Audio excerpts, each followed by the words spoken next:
ಓಂ ನಮಃ ಶಿವಾಯ. ಶ್ರೀ ಗುರು ಬಸವಲಿಂಗಾಯ ನಮಃ. ಪರಮ ದಯಾಮಯ ಕರುಣಾಮಯ ಕರುಣಾಕರ ಕರುಣಾಸಾಗರ ಪತಿತ ಪಾವನ ಪಶುಪತಿ ದಯಾನಿಧಿ ಕ್ಷಮಾನಿಧಿ ಆನಂದ ಸಾಗರ ಕರುಣಾಸಾಗರ ಕೃಪಾಸಾಗರ. ಓಂ ನಮಃ ಶಿವಾಯ. ಓಂ ನಮಃ ಶಿವಾಯ. ಓಂ ನಮಃ ಶಿವಾಯ. ಬಸವ ಟಿವಿ ಎಲ್ಲ ವೀಕ್ಷಕ ಬಂಧುಗಳಿಗೆ ನನಗೆ ಭಕ್ತಿಪೂರ್ವಕ ನಮಸ್ಕಾರಗಳು, ಶರಣಾರ್ಥಿ. ಬಂಧುಗಳೇ, ಅಕ್ಕ ಮಹಾದೇವಿ ನಮ್ಮ ಶರಣರ ಸಾಲಿನಲ್ಲಿ ಹೊಳೆಯುವ ನಕ್ಷತ್ರದಂತೆ ಮೇರು ಪಂಕ್ತಿಯಲ್ಲಿ ನಿಲ್ತಾರೆ. 12ನೇ ಶತಮಾನದಲ್ಲಿ ಹೆಣ್ಣು ಮಕ್ಕಳು ಆಧ್ಯಾತ್ಮಿಕ ಸಾಧನೆಯನ್ನು ಮಾಡಬಹುದು, ವೈರಾಗ್ಯವನ್ನು ತಾಳಬಹುದು, ಎಲ್ಲರಂತೆ ಹೆಣ್ಣು ಸಹ ಮುಕ್ತಿಗೆ ಅರ್ಹಳು ಎಂಬುದನ್ನು ತೋರಿಸಿಕೊಟ್ಟಂತಹ ಅಕ್ಕ ಮಹಾದೇವಿ. ಅಕ್ಕನ ಜೀವನದ ಸಾಧನೆ ಅದು ಬಾಲ್ಯದಿಂದ ಕಲ್ಯಾಣಕ್ಕೆ ಬಂದಂತಹ ಒಂದು ಪರ್ವವಾದರೆ, ಮತ್ತೊಂದು ಆಧ್ಯಾತ್ಮಿಕ ಪರ್ವ. ಆ ಆಧ್ಯಾತ್ಮಿಕ ಪರ್ವದಲ್ಲಿ ಅಕ್ಕನು ತಾನು ಮಾಡಿದಂತಹ ದೀರ್ಘವಾದಂತಹ ಲಿಂಗಪೂಜೆ, ಶಿವಯೋಗ, ಅದರಲ್ಲಿ ಯಾವ ರೀತಿ ಅಕ್ಕ ಆ ಚನ್ನಮಲ್ಲಿಕಾರ್ಜುನನಾದ ನಿರಾಕಾರ ಪರಮಾತ್ಮನನ್ನ ತನ್ನ ಅಂಗೈಯಲ್ಲಿ ಇಷ್ಟಲಿಂಗ ದೃಷ್ಟಿಯೋಗದ ಮುಖಾಂತರ ಆ ಪರಮಾತ್ಮನನ್ನ ಬೆರೆತರು ಅನ್ನುವುದು ಬಹಳ ಮುಖ್ಯವಾದಂಥ ವಿಚಾರ. ಆತ್ಮಜ್ಞಾನಿಯಾಗಿ ಪರಮಾತ್ಮನನ್ನ ಯಾವ ರೀತಿ ಸೇರಿದರು, ಅಂಗವನ್ನ ಲಿಂಗ ಮಾಡಿ ಈ ಬ್ರಹ್ಮಾಂಡದಲ್ಲಿರ್ತಕ್ಕಂಥ ಪರಮಾತ್ಮ, ಅದು ಬ್ರಹ್ಮಾಂಡ, ಇದು ಪಿಂಡಾಂಡ. ಈ ಪಿಂಡಾಂಡವನ್ನ ಬ್ರಹ್ಮಾಂಡದಲ್ಲಿ ಬೆರೆಸಿ, ಈ ಜೀವಾತ್ಮವನ್ನ ಆ ಪರಮಾತ್ಮನಲ್ಲಿ ಬೆರೆಸಿ, ಲಿಂಗಾಂಗ ಸಾಮರಸ್ಯವನ್ನ ಅನುಭವಿಸಿ, ಬೆಳಕನ್ನ ಬೆಳಕಲ್ಲಿ ಸೇರಿಸಿ, ಬೆಳಕಿನಲ್ಲಿ ಬೆಳಕು ಮಹಾ ಬೆಳಕಾಗಿ ಲಿಂಗೈಕ್ಯರಾದಂತಹ ಅಕ್ಕ ಅವರು ಪ್ರತಿದಿನ ಪರಮಾತ್ಮನನ್ನು ಯಾವ ರೀತಿ ಜೊತೆ ಹಾಕ್ತಾ ಇದ್ರು, ಸೇರ್ತಾ ಇದ್ರು ಅನ್ನುವಂತಹ ವಿಧಾನವನ್ನು ಅಕ್ಕನವರು ತಮ್ಮ ಯೋಗಾಂಗ ತ್ರಿವಿಧಿ ಅನ್ನುವಂತಹ 3 ಸಾಲಿನ ಪದ್ಯದಲ್ಲಿ, ಕಾವ್ಯದಲ್ಲಿ ಹೇಳ್ಕೋತಾ ಹೋಗ್ತಾರೆ.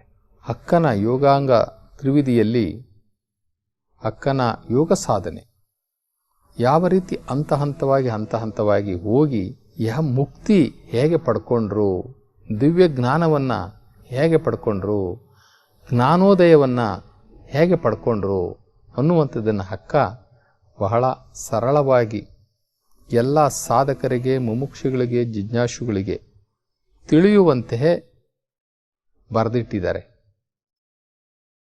ಎಲ್ಲ ಸಾಧಕರು ಅದನ್ನು ಕೈಪಿಡಿಯಂತೆ ಇಟ್ಟುಕೊಂಡು ಅದರ ಮಾರ್ಗದರ್ಶನದಲ್ಲಿ ನಡೆದಿದ್ದೇ ಆದರೆ ಲಿಂಗ ಸಾಧನೆ ಈ ಶಿವಯೋಗದಲ್ಲಿ ಬಹಳ ಸುಲಭನಾಗಿ ಹೋಗಿ ಲಿಂಗ ಸಾಧನೆಯನ್ನು ಮಾಡ್ತಾರೆ.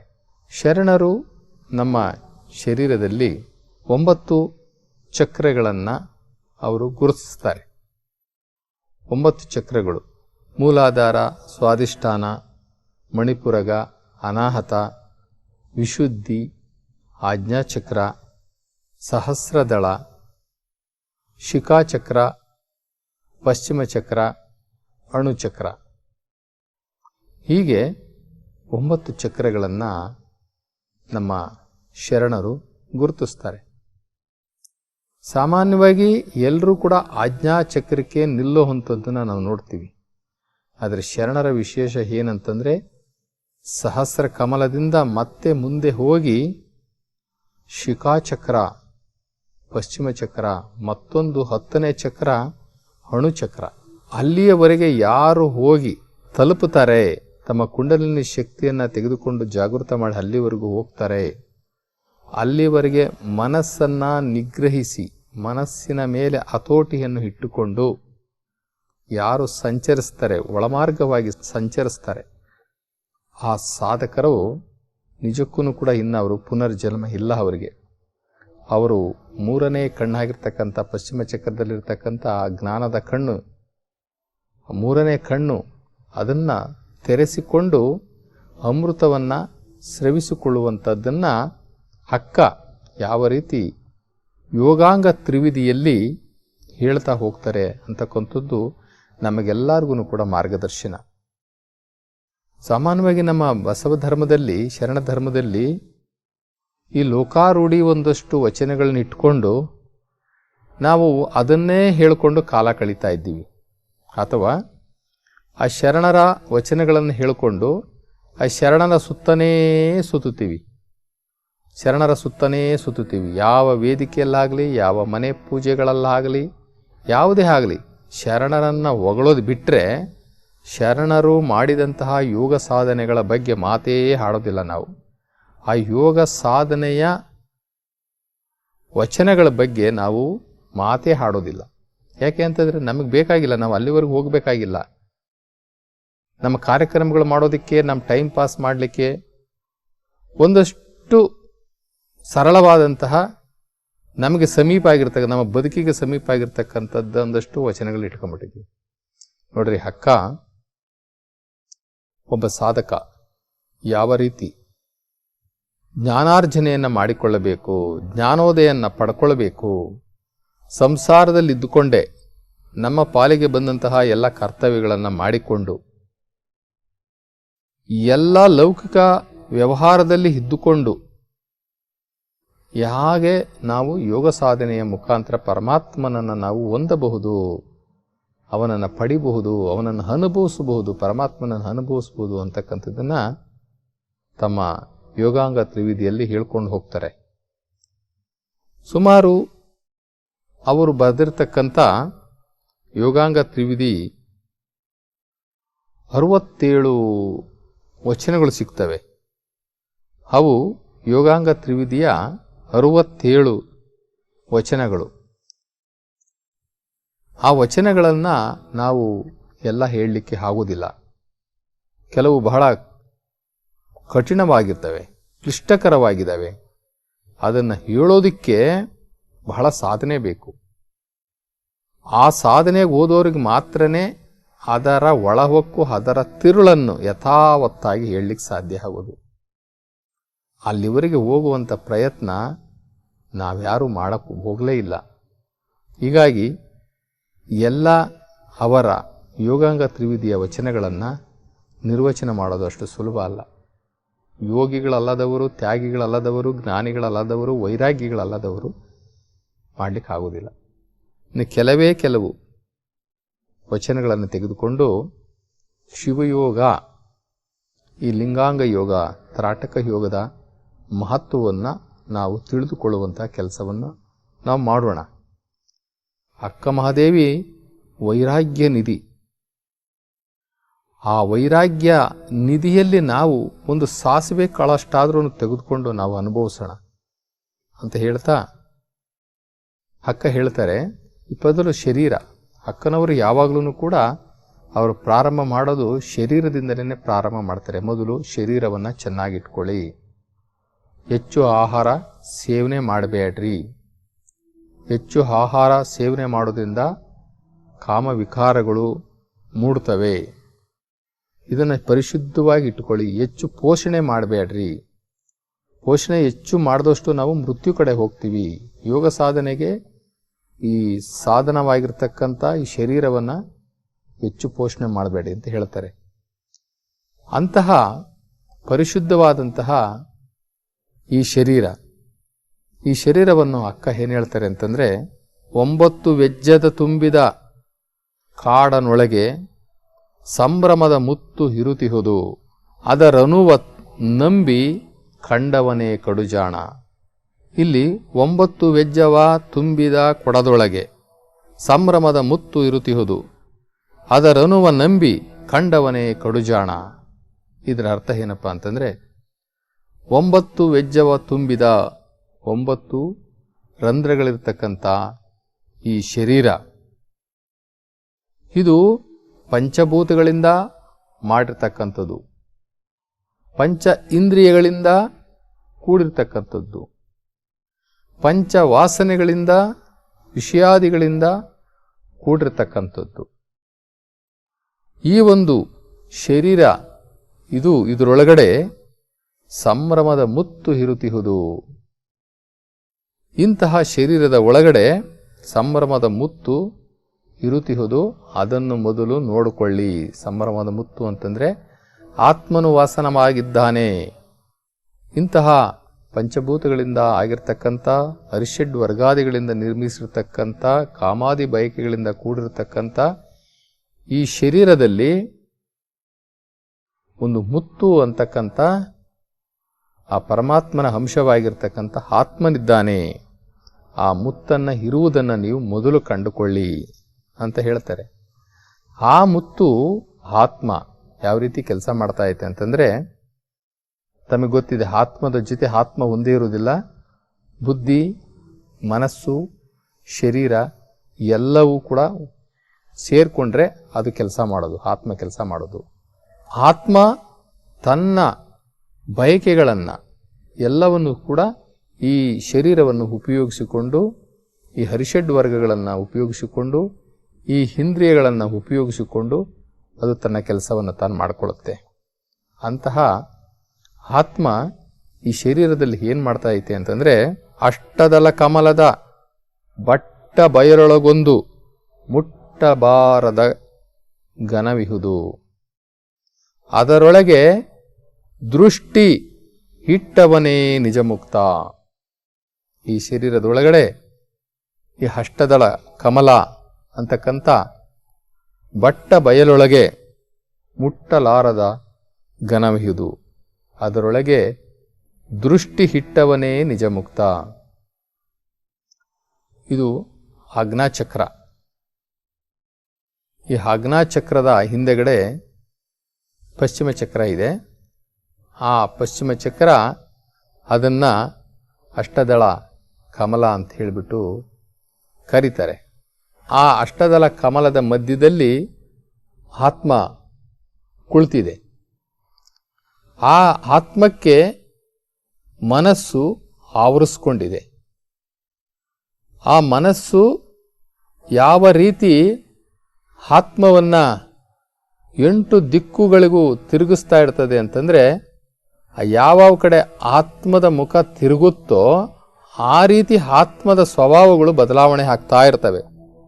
ಅದಕ್ಕೆ ಸಾಮಾನ್ಯವಾಗಿ ನಾವು ಹೇಳ್ತೀವಿ, ಅವನಿಗೆ ಮೂಡಿದ್ದಾಗೆ ಕೆಲಸ ಮಾಡಿಸ್ಕೊಂಬಿಡ್ರಪ್ಪ, ಅವನ ಮನಸ್ಸಿದ್ದಾಗಲೇ ಕೆಲಸ ಮಾಡ್ಕೊಂಬಿಡಿ.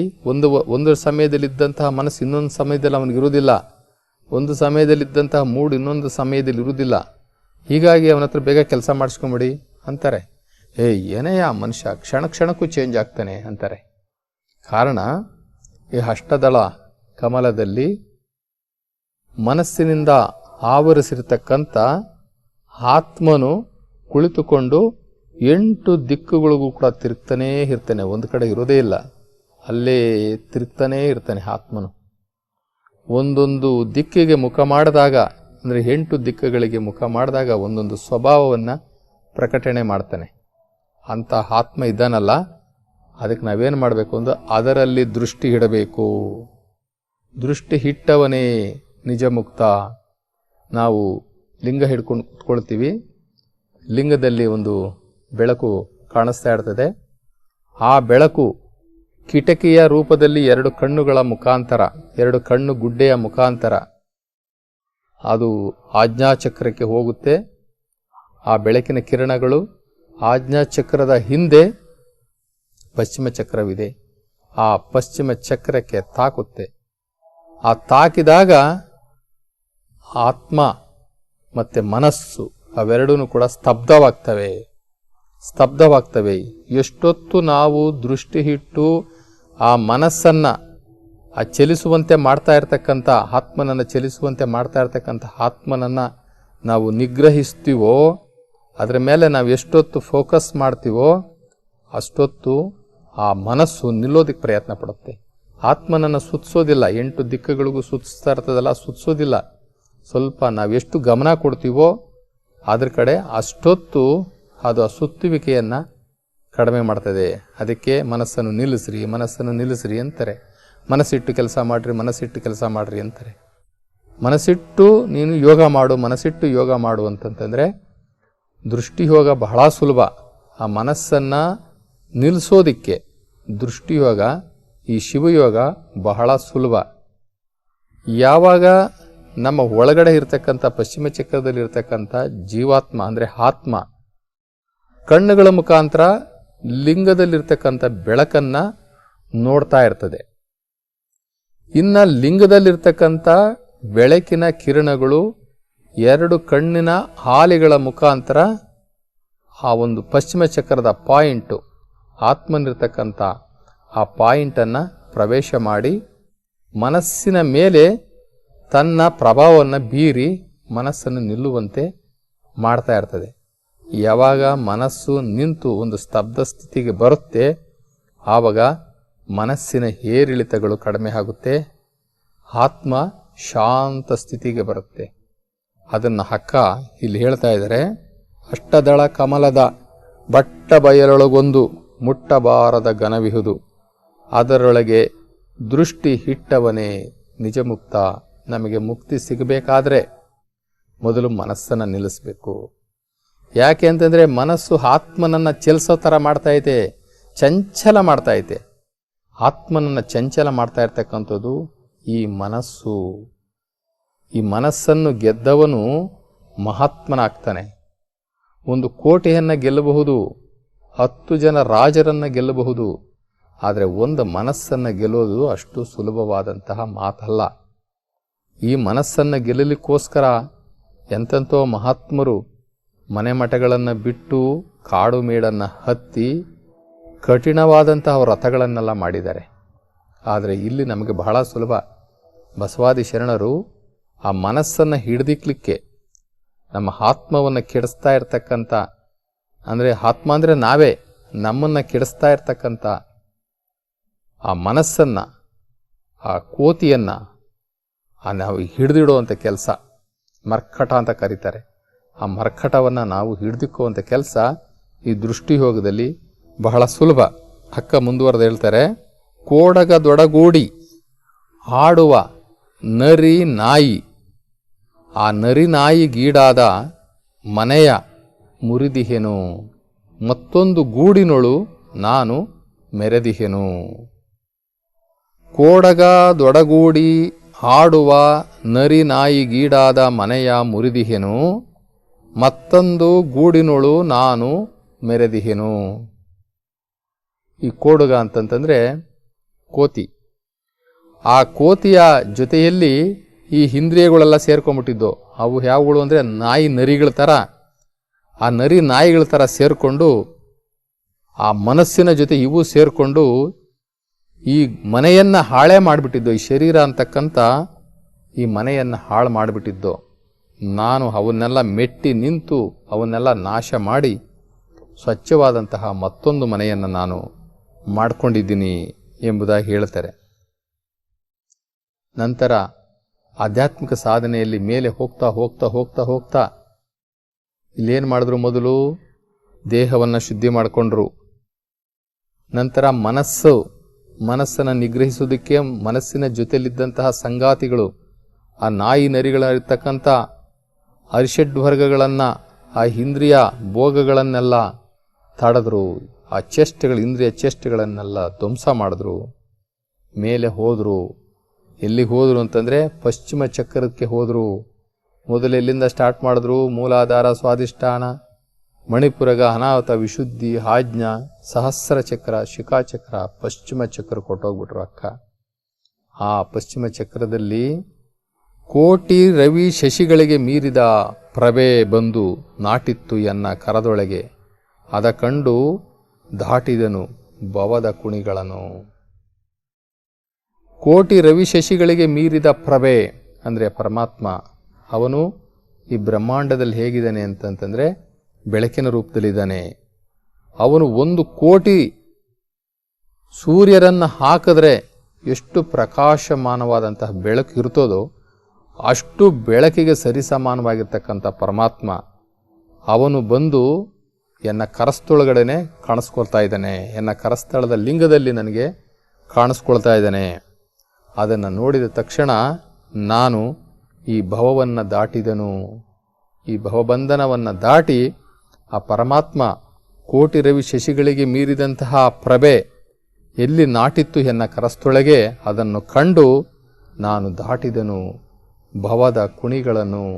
ನನಗಿನ್ನ ಭವಬಂಧನ ಇಲ್ಲ, ನನಗೆ ಯಾವ ಇನ್ನ ತೆರೆಯೂ ಇಲ್ಲ, ಯಾವ ಅಡ್ಡಿಯೂ ಇಲ್ಲ.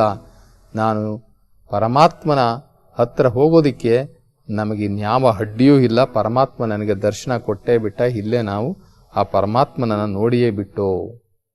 ನಂತರದ ಸ್ಥಿತಿ ಏನು? ಆ ನಂತರದ ಸ್ಥಿತಿ ಮೊರೆವ ನಾದವ ಕೇಳಿ ಉರಿವ ಜ್ಯೋತಿಯ ನೋಡಿ ಸುರಿವ ಅಮೃತವ ಸವಿದುಂಡ ಕಾರಣ ತೊರೆದನು ಜನನ ಮರಣಗಳ. ಅಕ್ಕ ಪಶ್ಚಿಮ ಚಕ್ರಕ್ಕೆ ಹೋಗಿ ಆ ಪಶ್ಚಿಮ ಚಕ್ರದಲ್ಲಿ ಅಮೃತವನ್ನು ಸ್ರವಿಸ್ಕೊಳ್ತಾರೆ. ಪಶ್ಚಿಮ ಚಕ್ರದಲ್ಲಿ ಪೀನಿಯಲ್ ಗ್ಲ್ಯಾಂಡ್, ನಾವು ಇಂಗ್ಲೀಷ್ನಲ್ಲಿ ಹೇಳಬೇಕು ಅಂತಂದರೆ ಪಶ್ಚಿಮ ಚಕ್ರವನ್ನು ಪೀನಿಯಲ್ ಗ್ಲ್ಯಾಂಡ್ ಅಂತ ಹೇಳ್ತಾರೆ. ಅದರಲ್ಲಿ ಸ್ರವಿಸುವ ದ್ರವ ಏನಿದೆ ಅದನ್ನು ಅಮೃತ ಅಂತ ಹೇಳಿಬಿಟ್ಟು ನಮ್ಮ ಶರಣರು ಕರೀತಾರೆ. ಆ ಅಮೃತವನ್ನು ಇಂಗ್ಲೀಷ್ನಲ್ಲಿ ಮೆಲೋಟೋನಿನ್ ಅಂತ ಕರೀತಾರೆ. ಆ ಮೆಲೋಟೋನಿನನ್ನು ಸ್ರವಿಸಿಕೊಳ್ಳುವ ಲೆವೆಲ್ಗೆ ಅಕ್ಕ ಹೋಗ್ಬಿಡ್ತಾರೆ. ಮೊರೆವನಾದವ ಕೇಳಿ ಉರಿವ ಜ್ಯೋತಿಯ ನೋಡಿ ಸುರಿವ ಅಮೃತವ ಸವಿದುಂಡ ಕಾರಣ ತೊರೆದನು ಜನನ ಮರಣಗಳ.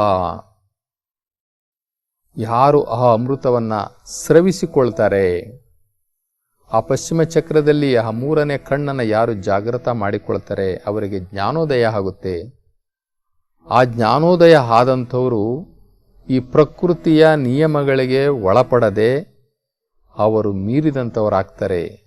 ಅವರಿಗೆ ಹಸಿವು, ತೃಷೆ, ಬಾಯಾರಿಕೆ, ನಿದ್ರೆ ಯಾವೂ ಸಹ ಬಾಧಿಸೋದಿಲ್ಲ. ಯಾವ ಕಾಯಿಲೆಗಳು ಕೂಡ ಅವರನ್ನು ಬಾಧಿಸೋದಿಲ್ಲ. ಕಾಯಿಲೆಗಳಿಗೂ ಮೀರಿದಂತಹ ಕಾಯ ಅವರದ್ದಾಗ್ಬಿಡುತ್ತದೆ. ಪ್ರಕೃತಿಯಲ್ಲಿ ಅವರನ್ನು ಯಾರು ಇನ್ನೇನೂ ಮಾಡೋಕ್ಕಾಗೋದಿಲ್ಲ. ಅಂತಹ ಕಾಯ ಅವರದ, ಅಂಥ ಶರೀರ ಅವರದಾಗುತ್ತೆ, ಅಂತಹ ಮನಸ್ಸು ಅವರದಾಗುತ್ತೆ. ಪರಿಶುದ್ಧವಾದ ಆತ್ಮ ಆಗಿಬಿಡ್ತದೆ. ಪರಿಶುದ್ಧವಾದ ಕಳಂಕರಹಿತವಾದ ಪರಿಶುದ್ಧ ಆತ್ಮ. ಆ ಆತ್ಮಕ್ಕೆ ಪರಮಾತ್ಮನ ಸಮೀಪ ಹೋಗುವಂಥ ಶಕ್ತಿ ಬಂದ್ಬಿಡ್ತದೆ. ಆ ಆತ್ಮ ಯಾವಾಗ ಶುದ್ಧ ಆತ್ಮ ಆಗುತ್ತೆ, ಅಮೃತವನ್ನು ಉಂಡಂತಹ ಆತ್ಮ ಪರಿಶುದ್ಧವಾದ ತಕ್ಷಣ ಅದಕ್ಕೆ ನೇರವಾಗಿ ಪರಮಾತ್ಮನ ಜೊತೆ ಸಂಪರ್ಕ ಪಡೆದುಕೊಳ್ಳುವಂತಹ ಚೈತನ್ಯ ಶಕ್ತಿ ಅದಕ್ಕೆ ಬಂದ್ಬಿಡ್ತದೆ. ಅಂತಹ ಒಂದು ಸ್ಥಾನವನ್ನು ಹಕ್ಕ ಗಳಿಸಿ ಜನನ ಮರಣಗಳನ್ನು ನಾನು ದಾಟಿಬಿಟ್ಟೆ. ಇನ್ನು ಅವರು ಈ ಭವದಲ್ಲಿ ಬರೋದಿಲ್ಲ, ಈ ಮರ್ತ್ಯಲೋಕಕ್ಕೆ ಬರೋದಿಲ್ಲ. ಅವರಿಗೇನು ಹುಟ್ಟು ಸಾವಿಲ್ಲ. ಯಾವ ಒಂದು ಮೂಲ ಲೋಕ, ಆ ಮೂಲ ಲೋಕದಲ್ಲಿರ್ತಕ್ಕಂಥ ಪರಮಾತ್ಮ ಇದನ್ನಲ್ಲ, ನಮ್ಮದು ಸಾಕಾರ ಲೋಕ, ಸೂಕ್ಷ್ಮ ಲೋಕ, ಮೂಲ ಲೋಕ ಇದೆಯಲ್ಲ, ಪರಮಾತ್ಮನಿರ್ತಕ್ಕಂಥ ಮೂಲ ಲೋಕಕ್ಕೆ ಹಕ್ಕ ಬದುಕಿದ್ದಂಗಲೇ ಹೋಗಿಬಿಟ್ರು. ಹೋಗಿ ಬರುವಂತಹ ಒಂದು ಪ್ರಾಕ್ಟೀಸ್ ಮಾಡ್ಕೊಂಡ್ಬಿಟ್ರು ಶಿವಯೋಗದ ಮುಖಾಂತರ. ಇನ್ನು ಹಕ್ಕನಿಗೆ ಹುಟ್ಟು ಸಾವುಗಳಿಲ್ಲ, ನಾನು ಭವವನ್ನು ಗೆದ್ದು ಬಿಟ್ಟೆ ಅಂತ ಹೇಳ್ತಾರೆ. ಇನ್ನೊಂದು ಆ ಪಶ್ಚಿಮ ಚಕ್ರದ ಬಗ್ಗೆ ಅಕ್ಕ ಹೇಗೆ ಹೇಳ್ತಾರೆ ಅಂತಂದರೆ, ಪಶ್ಚಿಮ ಕೊಳದಲ್ಲಿ ಅಷ್ಟ ತಾವರೆ ಹರಳಿ ನಿಚ್ಚಳದ ಗಂಧವನು ಎಸೆಯಲ್ಕೆ ಅದ ಕಂಡು ಸಚ್ಚಿತ್ ಭ್ರಮರ ಎರಗಿತ್ತು. ಪಶ್ಚಿಮ ಕೊಳ ಅಂತಂತಂದರೆ ಪಶ್ಚಿಮ ಚಕ್ರ. ಪಶ್ಚಿಮ ಕೊಳದಲ್ಲಿ ಅಚ್ಚ ತಾವರೆ ಹರಳಿ ನಿಶ್ಚಳದ ಗಂಧವನು ಎಸೆಯಲ್ಕೆ ಅಂದರೆ ಅಮೃತ, ಮೆಲೋಟೋನಿನ್ ಎಸೆಯಲ್ಕೆ ಅದ ಕಂಡು ಸಚ್ಚಿತ್ತ ಭ್ರಮರ ಎರಗಿತ್ತು. ಎನ್ನ ಮನಸ್ಸು, ಎನ್ನ ಬುದ್ಧಿ, ಎನ್ನ ಆತ್ಮ ಎಲ್ಲವೂ ಅಮೃತವನ್ನು ಉಂಡು ಪವಿತ್ರವಾಗಿಬಿಡ್ತು. ಅಲ್ಲಿ ಅಮೃತವನ್ನು ಸ್ರವಿಸಿಕೊಂಡು ಅದನ್ನು ಉಂಡು ನಾನು ಪವಿತ್ರನಾದೆ. ಶಿವಯೋಗದ ಮುಖ್ಯವಾದ ಗುರಿ ಪಶ್ಚಿಮ ಚಕ್ರದಲ್ಲಿ ಅಮೃತವನ್ನು ಸ್ರವಿಸಿಕೊಳ್ಳುವುದು. ಇದಕ್ಕೆ ನಮ್ಮ ಶರಣರು ಪಾದೋದಕ ಅಂತಾರೆ. ಪಾದೋದಕ ಅಂತಂದರೆ ಸ್ವಾಮೀಜಿಗಳು ಪಾದ ತೊಳೆದಿದ್ದ ನೀರಲ್ಲ. ಪಾದೋದಕ ಅಂತಂದರೆ ನಾವು ಪಶ್ಚಿಮ ಚಕ್ರದಲ್ಲಿ ಶಿವಯೋಗದ ಮುಖಾಂತರ ಸ್ರವಿಸಿಕೊಳ್ಳುವಂತಹ ದ್ರವ, ಅದಕ್ಕೆ ಅಮೃತ, ಮೆಲೋಟೋನಿನ್ ಅಂತಾರೆ. ಇಂತಹ ಒಂದು ಪ್ರಯತ್ನ, ಇಂತಹ ಒಂದು ಯೋಗ ಸಾಧನೆ ನಿಮ್ಮದೆಲ್ಲದ ಆಗಬೇಕು. ನಿಮ್ಮೆಲ್ಲರ ಆದ್ಯ ಸಾಧನೆ ಆಗಬೇಕು. ಇದಕ್ಕೆ ನಾವೆಲ್ಲರೂ ಸನ್ನದ್ಧರಾಗಬೇಕಾಗಿದೆ. ಇನ್ನು ಮುಂದಿನ ದಿನಗಳಲ್ಲಿ ಶಿವಯೋಗವನ್ನು ಎಲ್ಲರೂ ಮಾಡಿಕೊಳ್ಳುವಂತಹ ಕೆಲಸಕ್ಕೆ ನಾವೆಲ್ಲ ಇಳಿಯೋಣ ಅಂತ ಹೇಳ್ತಾ ಇಂದಿನ ಸಂಚಿಕೆಗೆ ವಿರಾಮವನ್ನು ಕೊಡೋಣ. ಶರಣು ಶರಣಾರ್ಥಿ.